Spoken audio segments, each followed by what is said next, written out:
Hi guys, welcome to this session on Microsoft Access.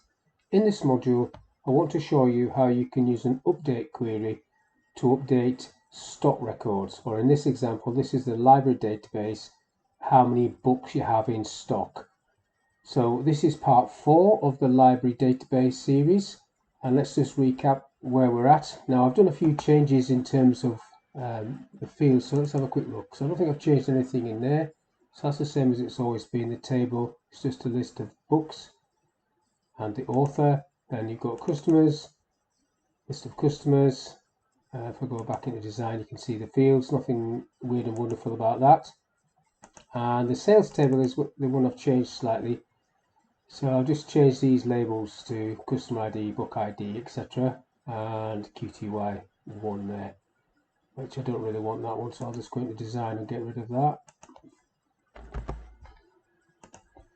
Save that and then just close that down. Now the relationships, if I go into database tools and click on relationships, you can see that I've got one-to-many relationships from customers to customer ID into this field, and then one-to-many for books from this one. Now, I'm not going to delete that one off again, so I'll just leave it like that for a minute. So it's sales ID, customer ID, book ID. So I've just changed those slightly so it makes more sense. So it's the same name throughout the whole, all the different tables. Close that one down. Yeah, I'll just turn this sound off. It's quite loud. Now what I've done is if I go into the form, QIY sales, query sales, I've created a query that this form looks at. So this is the query. If I open that one, it's just a sales query. So you can just do a customer ID and then what they did buy and what the cost was. So if I select a customer, for example, Mr. Blue, select a book, the price automatically comes up, and then you can put in the quantity like so. That's a straightforward table. If I go into the form of that, it works slightly different. So if I get myself a new form, so I want the book, let's say we buy the door, customer is an existing customer, I've got a button there for new customers. So if I say Mr. Green bought this and he bought 10 copies of that book. Now when I click away from that or close the form, it's going to run an update query. Yes, I do. I'm going to update one row, so it's going to take 10 quantities off the actual stock in the books table. If I go into that, so it's on 28. So if I put that back up to 50, so that's on 50, and I change that to 10 again, and then I click away. Yeah, then I open that, it's gone down to 40.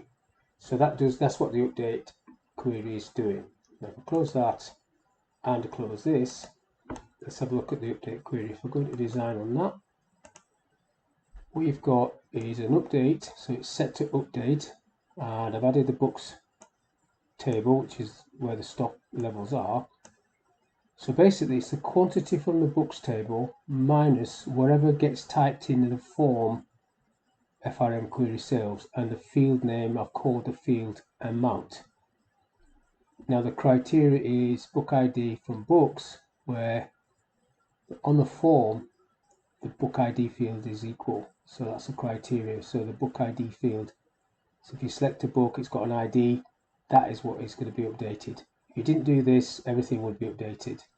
So that's what you need. So if I go back to the form, open that in design, you can see that the quantity field, if I click on the quantity field, I have named that amount, so it's in the properties sheet. So if we just go back to design, you get the properties from there, or you can right click and get into properties, but I've named it amount. That's why when you go back to the query, I've still got that open, haven't I? It's referring to amount as opposed to quantity. It's totally up to you what you call it. And that is going to update every time you add an amount. Now what I've got also is a macro to do that, which is just simply update macro, update stock. If I right click on that and go into design, it's just an open query macro, so it's going to open this query. That's all it's going to do. And because that query is an update query, it will run. It's not like a normal query where it just shows you the result, it just runs. So I haven't done anything there, so it's just come blank, but it just runs every time you open it. So that is then attached. This macro, which I've saved as MCR update stock, is attached to this field. So if I come back out of this and do it from scratch. So if I go back into the forms, sales, design, if I go on to let's go in the right place for stuff, quantity, and go on to event, you've got there on exit. You can put that on entry if you want, on exit, or any of these, whatever is relevant. You'd have to test it a few times and see if it's okay, but on exit, it's going to do that macro, which then does the update query. So that's how that all works, and all you have to do to start this off with is create your update query. So let's go back into design for that. So you just simply clicking on new query. When you get into this window, new query in design view, so create new query in design view. When you get to this window, you add the books table, and then you are typing this. So as long as you've named the field, something you can remember, or you can refer to it as QTY if you want, and then you must put the qualifying information in there. So book ID is what is qualifying. So only want the ID for that particular record on the form to be updated. So if it's book ID number 10 on the form, book ID number 10 in the table gets updated. That's how that works. So that's an example of an update query in Microsoft Access. So hopefully that was of use to you, and I'll see you on the next one.